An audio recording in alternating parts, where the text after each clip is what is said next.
Hello, welcome my to channel reading book 1984. That's amazing. Let's go. Page 286. Let's go. Chapter 1. He did not know where he was. Presumably, he was in the Ministry of Law, but there was no way of making certain he was in his ceiling windowless cell visual of the glittering white porcelain conclave lamp floated in viscous light, and there was a low, steady human sound which he supposed he had something to do with the air supply. A bench or shelf just wide enough to sit on ran around the wall, broken only by the door, and at the end, opposite the door, a lavatory pan with no wooden seat. There were 40 screens on in each wall. There was a doll etching in his belly and had been there ever since. They had bundled him into the closet van and driven him away. But he was also hungry with a genuine, unwholesome kind of hunger. It might be 24 hours since he had eaten, it might be 36. He still did not know, probably never would know, whether it had been morning or evening when they arrested him. Since he was arrested, he had not been fed. He sat as still as he could on the narrow bench with his hand crossed on his cane. He had already learned to sit still. If you make unaccepted movement, they yelled at the from the telescreen, but the craving for food was growing upon him. What he longed for above all was piece of bread. He had an idea that there were a few bread crumbs in the pocket of his overall. It was even possible to saw his because from time to time something seemed to tickle his leg, that there might be sizable bit of the crossbar. In the end, the temptation to find out overcome his fear. He slipped a hand into his pocket. Smith yelled a voice from the telescreen. 67. Now Smith, hand out of the pocket in the cell. He sat still again, his hand crossed on his cane. Before being brought here, he had been taken to another place which must have been an ordinary prison or a temporary lock-up used by the patrol. He did not know how long they had been there, some hour at any rate, with no clock and no delay. It was hard to judge the time. Was a noisy, a very similar place. They had put him into a cell similar to the one he was now in, but physically dirty and at all time crowded by 10 or 15 people. The majority of them were common criminals, but there were a few political prisoners among them. He had sat silent against the wall, just by dirty bodies, too preoccupied by fear and pain, his belly to take much interested in the surrounding, but still noticing astonishing difference in the tenor between the party prison and the other. The party prison were always silent and terrified, but the ordinary criminal seems nothing for anybody. They yelled and stole at the crowd back correctly when their belongings were impounded.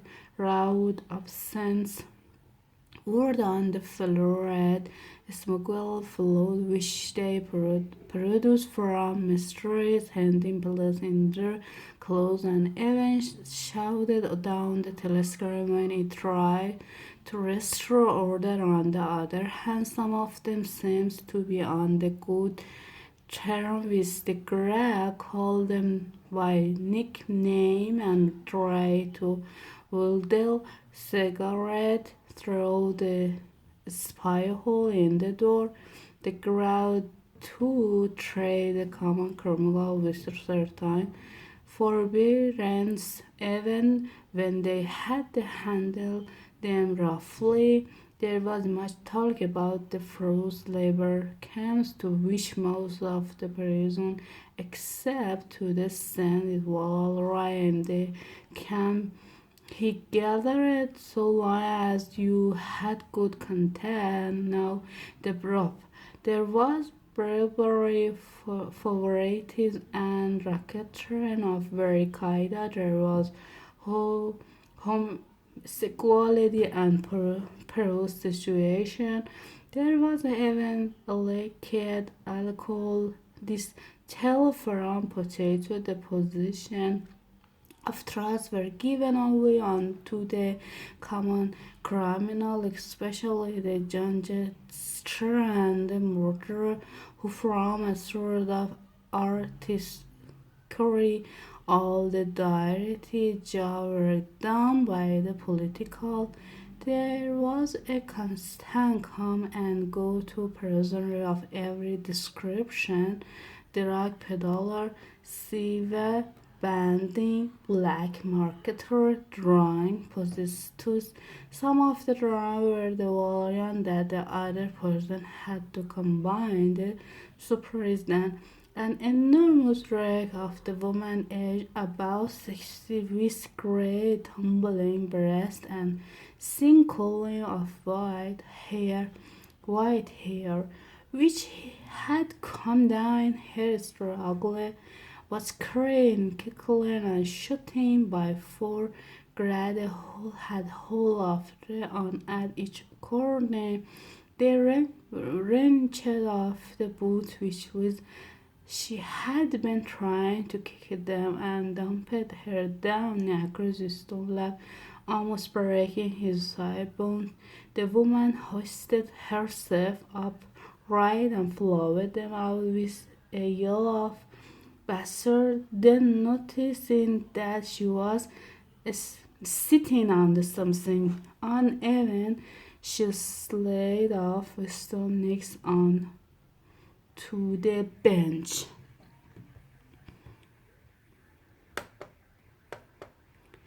Big pardon, dear, she said. I will set on you only the backer put me there. They don't know on the trail, lady, do you?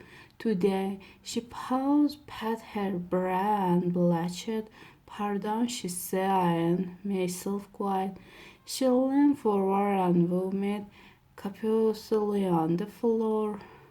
That's better, she said, laying back with closed eye. Never keeping down, that's what I say. Get it out while it's fresh on your stomach. Lie. She revived, trying to have another look at Winston and Smith, immediately to take a fancy to him. She put a vast arm around his shoulder and drew him toward her, breathing bare and vomit into his face. What's your name? What's your name there? She said. Smith, said Winston. Smith, said Winston. That's funny. My name is Smith too. Why should it stand mentally? I'm made by your mother. She might so his son be his mother. She was about right ago and physical, and it was problem. The people changed somewhat after 20 years in the forced labor came. No one else had spoken to him.